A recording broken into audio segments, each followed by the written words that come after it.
एक घने जंगल में बहुत से पशु पक्षी बहुत ही प्यार से पेड़ों पर अपना घोंसला बनाकर रहा करते थे।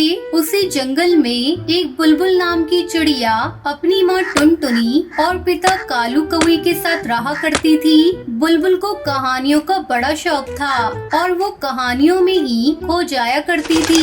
एक दिन वो अपनी माँ के पास आई। मम्मी, मुझे गुलाब जामुन का पेड़ चाहिए जिस पर ढेर सारे गुलाब जामुन लगे हों। अरे बुद्धू, गुलाब जामुन का पेड़ नहीं होता, गुलाब का पेड़ होता है और जामुन का पेड़ होता है, पर गुलाब जामुन का कोई पेड़ नहीं होता है। गुलाब जामुन तो एक मिठाई है, भला मिठाई पेड़ पर कैसे उगेगी? उसे तो हलवाई कढ़ाई में बनाता है। अरे माँ, मैं जानती हूँ कि गुलाब जामुन मिठाई है और हलवाई गुलाब जामुन बनाता है, पर मैंने ये कहानी में गुलाब जामुन के पेड़ के बारे में पढ़ा है और मुझे वैसा ही पेड़ चाहिए माँ। बेटा, ये कहानियाँ सच नहीं होती है, कहानियों में झूठी बातें लिखी होती है, कहानियों के पीछे मत भागो। इतना सुनकर बुलबुल जोर जोर से रोने लगती है। मुझे नहीं मालूम, मुझे गुलाब जामुन का पेड़ चाहिए तो चाहिए। आखिर में उसकी माँ हार मान गई। अच्छा बाबा, ठीक है, मैं तेरे लिए गुलाब जामुन का पेड़ ला दूंगी। अब तो ठीक है ना? माँ की बात सुनकर बुलबुल को तसल्ली मिली, लेकिन टुनटुनी चिड़िया को समझ में नहीं आ रहा था कि वो अपना वादा कैसे निभाएगी और अपनी बेटी के लिए गुलाब जामुन का पेड़ कहाँ से लाएगी। तभी बुलबुल के पिता घर आए तो टुनटुनी ने उन्हें ये बात बताई। अजी, सुनते हो, बुलबुल बहुत जिद्दी हो गई है। अब वो जिद पकड़ कर बैठी है कि उसे गुलाब जामुन का पेड़ चाहिए। अरे इतने पेड़ लगा रखे हैं, 2 पेड़ और लगा दो, गुलाब का और जामुन का।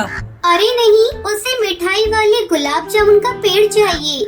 मिठाई वाले गुलाब जामुन? हाँ, तुम ही बताओ, मैं गुलाब जामुन का पेड़ कहाँ से लाऊं? एक काम करो, तुम सुंदरी कौवी से क्यों नहीं पूछ लेती? अरे भाई, तुम्हारी सहेली बड़ी जुगाड़ू है, कोई न कोई उपाय तो बता ही देगी। टुनटुनी फौरन अपनी सहेली सुंदरी कौवी के पास गई। अरे सुंदरी बहन, क्या बताऊं, मेरी बेटी ने जिद पकड़ रखी है कि उसे गुलाब जामुन का पेड़ चाहिए। अरे तो इसमें क्या बड़ी बात है, दोनों पेड़ लाकर घर पर लगा दे, एक गुलाब का और एक जामुन का। तुम समझी नहीं, उसे गुलाब जामुन मिठाई वाला पेड़ चाहिए।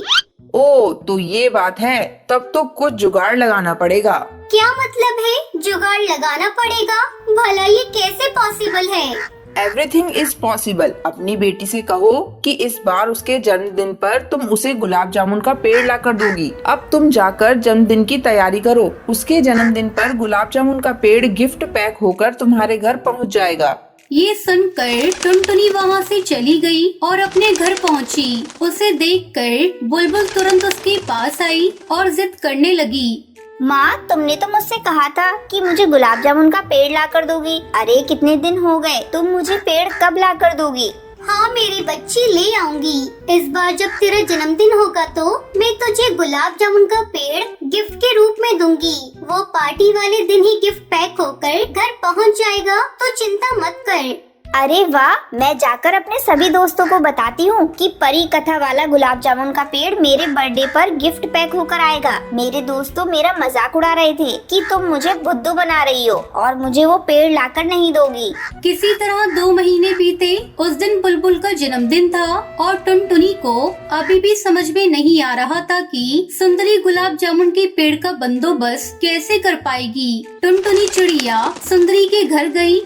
अरे सुंदरी, आज बुलबुल का जन्मदिन है, अब तुम ही बताओ, अब वो गुलाब जामुन का पेड़ कहाँ से आएगा? मैंने कहा था ना कि गुलाब जामुन का पेड़ खुद घर पहुंच जाएगा, मैंने ऑर्डर कर दिया है। टुनटुनी को बहुत आश्चर्य हुआ। वो खुद गुलाब जामुन का पेड़ देखने के लिए बड़ी उत्सुक थी। सही समय पर बर्थडे शुरू हुआ। माँ, तुम मुझे गिफ्ट में गुलाब जामुन का पेड़ देने वाली थी, वो कहाँ है? अपनी सुंदरी आंटी से पूछो, उन्होंने ही पेड़ का ऑर्डर दिया है। तुम चिंता मत करो, बस आता ही होगा। तभी घर की डोर बेल बजी। टुनटुनी ने दरवाजा खोला तो एक डिलीवरी पक्षी खड़ा था, जिसके हाथ में बड़ा सा डब्बा था। उसने वो डब्बा टुनटुनी को दिया। ये लीजिए मैडम, आपका गुलाब जामुन के शेप वाला बर्थडे केक। टुनटुनी चिड़िया ये सुनकर खुश हो गई। वो समझ गई कि सुंदरी ने क्या प्लान बनाया है। अरे मेरा बर्थडे केक आ गया। जैसे ही केक के ऊपर से डब्बा हटाया गया तो अंदर एक बहुत ही सुंदर सा केक था जो किसी वृक्ष के आकार का था और उसकी बेलों पर गुलाब जामुन सजे हुए थे। ये देखकर बुलबुल बहुत खुश हुई। अरे वाह, गुलाब जामुन का पेड़। तुम्हें गुलाब जामुन का पेड़ चाहिए था ना? अब यही तुम्हारा गिफ्ट है। अब अगर तुमने केक काटा तो तुम गुलाब जामुन के पेड़ से हाथ धो बैठोगी, और अगर तुम गुलाब जामुन का पेड़ संभाल कर रखोगी तो बर्थडे का केक नहीं काट पाओगी। तो तुम डिसाइड करो कि तुम्हें क्या करना है। मैं तो केक काट लूंगी और फिर उसके सारे गुलाब जामुन भी गपागप खा जाऊंगी। पार्टी में आए सभी पक्षी हंसने लगे। इस प्रकार बुलबुल की जिद भी पूरी हो गई और सबको एक यूनिक बर्थडे केक भी खाने को मिला।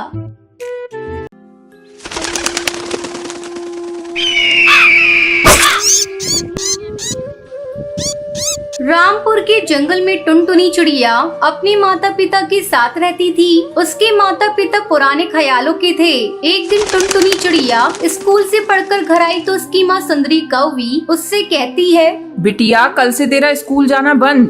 माँ, मेरा स्कूल जाना बंद क्यों होगा? कल से मेरी परीक्षा शुरू होने वाली है। टुनटुनी चिड़िया, मैंने तुझसे एक बार कह दिया ना, कल से तुझे स्कूल जाने की कोई जरूरत नहीं। कल तुझे देखने तेरे ससुराल वाले आ रहे हैं और अगले हफ्ते शादी है, इसलिए तू अब से घर में रहेगी। लेकिन माँ, अभी तो मैं बहुत छोटी हूँ। आप लोग मेरी शादी करना क्यों चाहते हैं? मुझे अभी शादी नहीं करनी, मुझे तो पढ़ना है।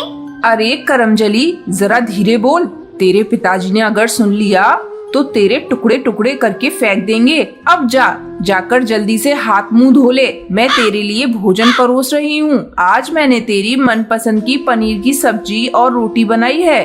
और हाँ, रात को पहले हल्दी और चंदन की उपटन लगा लेना, इससे चेहरे पर रौनक आ जाएगी।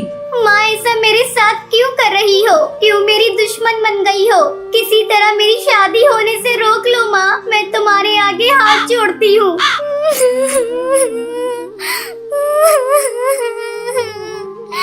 टुनटुनी चिड़िया रोए जा रही थी। तभी वहाँ टुनटुनी चिड़िया के पिता कड़कनाथ सेठ आ जाता है। टुनटुनी चिड़िया उसके पास जाती है। पिताजी, आप मेरी शादी क्यों कर रहे हैं? मुझे अभी पढ़ना है।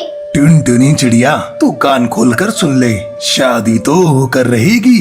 लेकिन पिताजी, बाल विवाह तो कानूनन जुर्म है। अगर पुलिस को पता चल गया तो आप सबको जेल हो जाएगी। कमबख्त, तू अपनी बकवास बंद कर। बाल विवाह हमारे जंगल की प्रथा है, इसे कोई नहीं बंद करा सकता, कानून भी नहीं।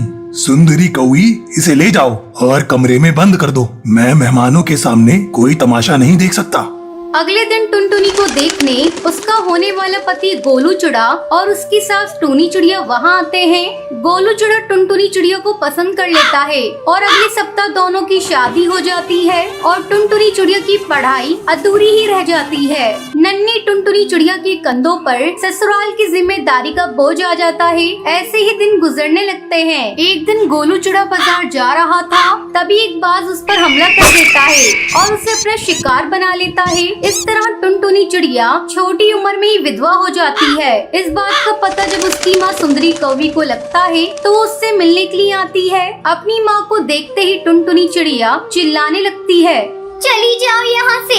यहाँ क्या करने आई हो तुम? अब मैं तुम्हारी बेटी नहीं, तुम्हारी बेटी तो उसी दिन मर गई थी जिस दिन तुमने इसका बाल विवाह किया था। तुम मेरा घर बसाना चाहती थी ना, देख लो ऐसे बस गया मेरा घर। टुनटुनी बेटा, गोलू चिड़े की मौत ने तुझे पागल कर दिया है। कुछ दिनों के लिए तू मेरे साथ चल, तेरा मन बहल जाएगा।